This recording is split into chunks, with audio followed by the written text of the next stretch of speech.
it's going to be a big advantage one way or the other. And I'm going to make another push at that this year. I'm actually drafting up sort of a document that I'm going to send first to Apple because, in many ways we've got some tighter turnaround time on some engineering things with that. But I want to also go to NVIDIA and ATI and just say, really, we should get this straightened out. It is ridiculous that we need to throw 4 times as much hardware on it on the PC space to kind of equal what we're doing on the console at 60 frames per second.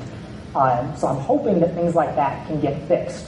But one of the interesting things that I think is credible, and I go a little bit out of my depth here where I'm still fundamentally a software guy, and I may say boneheaded things about what is or isn't possible at the low-level hardware fabrication stuff. I mean, I do driver-level stuff and I understand interfacing, but I don't necessarily exactly understand the mechanics of LCD interfacing and so on. But one of the pitches that I made recently was that the current LCDs, like on the iPhone, updates at 60 frames per second. And one of the things that's totally cool in recent years is the advent of high frame rate photography, where we've been doing a number of tests this last year where we set up things and put a 600 frame per second camera, and we look at like an iPhone with a mirror, and I go and I touch the screen, and we watch and say, okay, frame 1, 2, 3, 4, 5, 6, 7, 8. Okay, something changed on there, and it's drawn. And I've been harping over these types of latencies about things that we can pull out of the system. But one of the things that was really neat for me to see on there is when you're watching something at 600 frames per second, you can actually watch the screen retracing, and you can see this little blurred region as the LCDs are changing state. Because I was never quite sure. It's like, okay, I know they've got a 60 hertz update rate, but are they actually scanning out? Is it a batch change?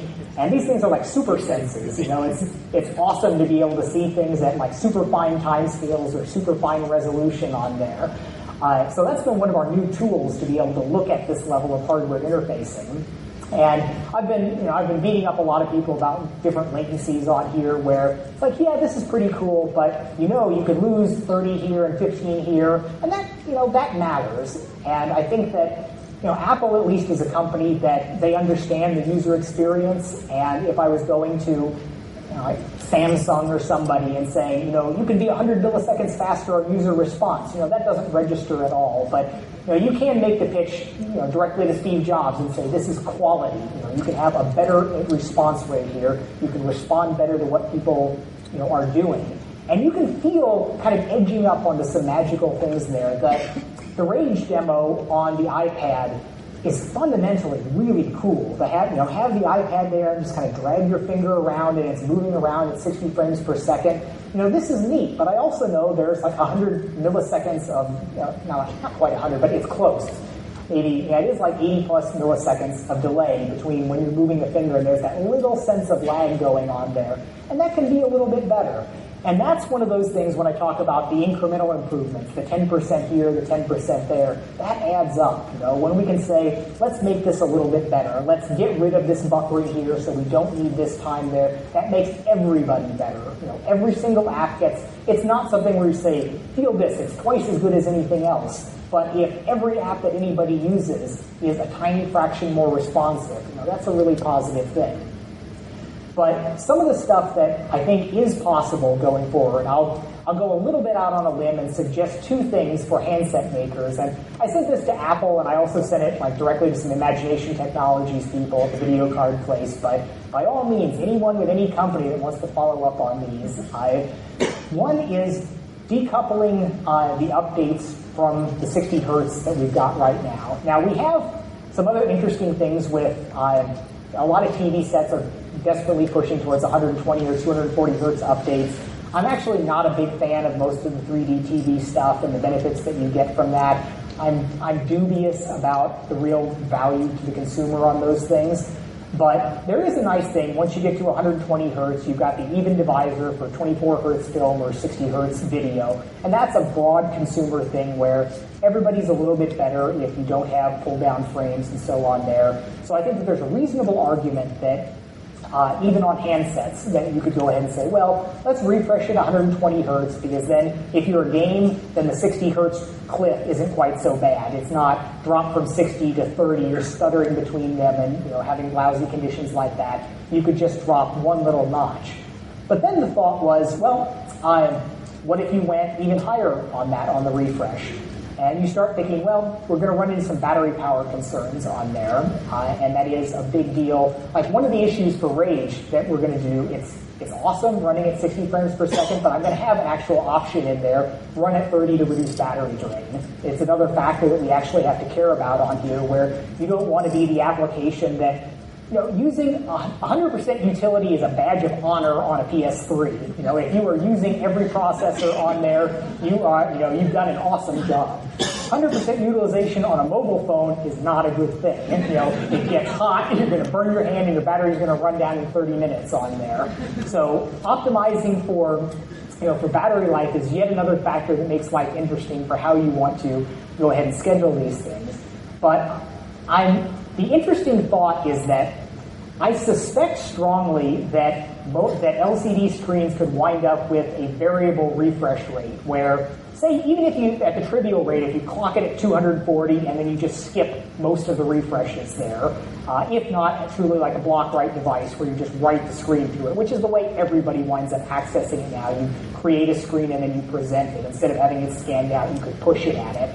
So I think there's something to be had there, and the argument there is you might eke out a little bit more battery life. It would be better for games. If we didn't actually have any frame rate dependence and just as soon as your frame was done, it was displayed, this would be a great thing. It would take an average of 8 milliseconds off the presentation time, and it would improve the smoothness of the frame rate a lot. This would be wonderful for games. Nobody's going to do it to make it wonderful for games, but if it winds up getting you a couple more minutes of battery life, that might be something that somebody looks at doing something that's not too challenging. And that's one of those things, I don't know the details of the LCD interfaces, but it's probably, I would guess that something like that is possible.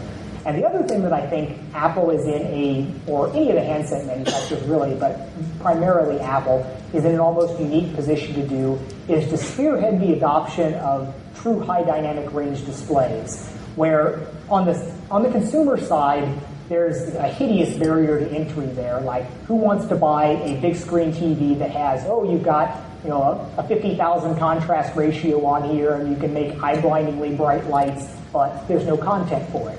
Who's going to make that? Who's going to pay for that? But on an all-in-one handheld device, you could do some really good things with this. When you control the camera, the software, and the display, if you make an awesome high dynamic range display. The existing cameras can already capture high dynamic range images on there, possibly with multiple exposures, but most of them can capture a pretty high rate on there. So if you wound up having high dynamic range cameras, you really get behind like JPEG XR for the consumer format of that, and you have a high dynamic range display, you've got the ability to do something really cool. You have a handheld device, you can take a picture, you can look at it on the screen, and it's going to look better on your screen than anybody's TV or PC or print.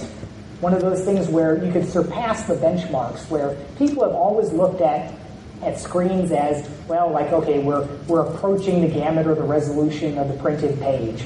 And, resolution-wise, the iPhone 4 resolution boost was lost on me. I do not have good eyesight, and quadrupling the pixel count there did nothing for me. I think we're well past the knee of the curve for me, but people with real 20/20 eyesight probably appreciate that. But clearly we're to the point of you don't need much more than this.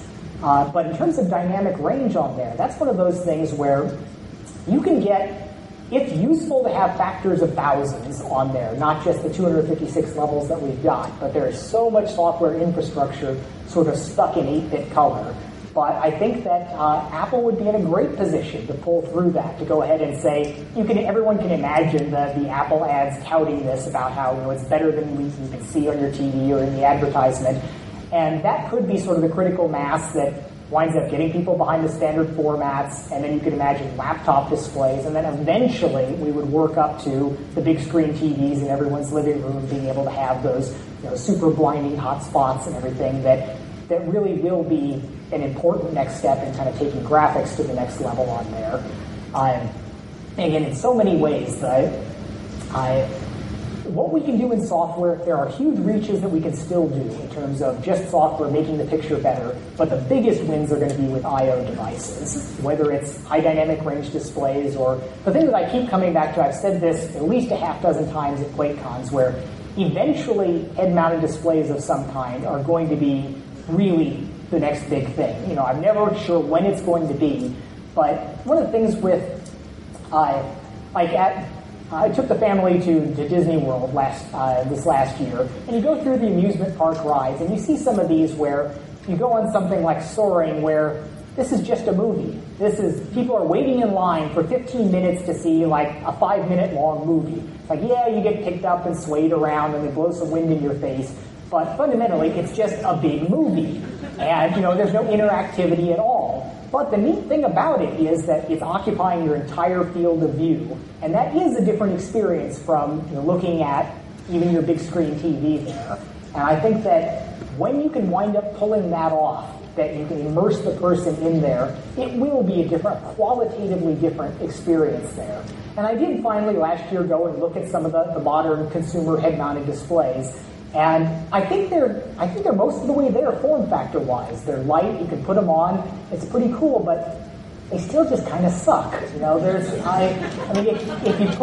you put one of these on, you're like, okay, I'm wearing a controller. This is not that cool. There's some fundamental stuff missing there.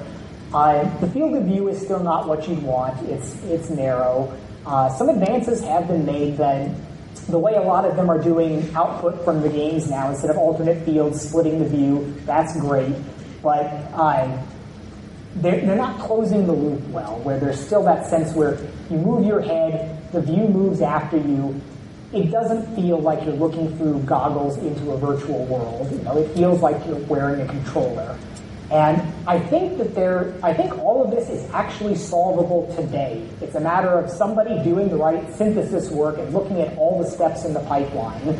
Right now they wind up going through sensors get filtered, they get read by the app, they get turned into something USB, they get read by the application gets around to making its frames at normal game times with normal game latencies, they get fed out, usually buffered in something else, before they finally get scanned out eventually by these 60 Hz LCDs somewhere in there.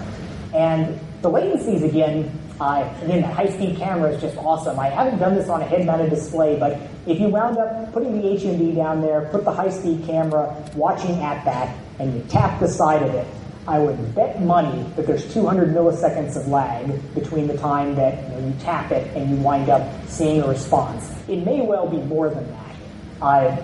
Latency-wise, it's interesting where people will talk about 10 or 20 milliseconds in ping as being a different thing, not realizing that most games that people play, if you do that test, you wind up, set the controller there, tap it, watch the game. A large number of games have over 100 milliseconds of latency. And it's easy to see how it piles up, where even in Rage, where we're 60 frames per second update, because we're multi-threaded and we have to pipeline different things, there's at least one buffer frame for some of the player movements. There's 2 for things that have animation. But I did just wind up, again, a couple weeks ago, I went through and bench-checked everything on Rage to make sure that we hadn't lost a frame here or there, because it's easy to happen. Like somebody optimizes something in the renderer, you add some more, you change the way you do commits or something, and all of a sudden you're 1 frame longer than where you used to be. It's easy for that to creep in. And I was really pleased that everything was still exactly where it was supposed to be on Rage. But especially in like the consumer electronics industries and where like these headset manufacturers and stuff are made, you're buying little bits of IP from everybody. You're buying LCDs from somebody, you're buying sensors from somebody else, you're buying FPGAs from somebody else, and you're cobbling together software stacks. And this is where progress is made. I mean, the componentization and agglomerization of different tools like that is what lets us have kind of a rich variety of stuff that we've got. But it's also what lets so much really crappy software sort of come out in things. I get incredibly frustrated by TV display interfaces, or hotel room systems on things. I'm like, oh, this is just really bad. But it's not because it can say it's like, oh, well, they just did a bad job. But I'm so happy to be in commercial consumer software where programming is expected to be done just about as well as you possibly can. Because most products, it is not like that. Most products, software is the thing, okay, we got it working, get somebody to do the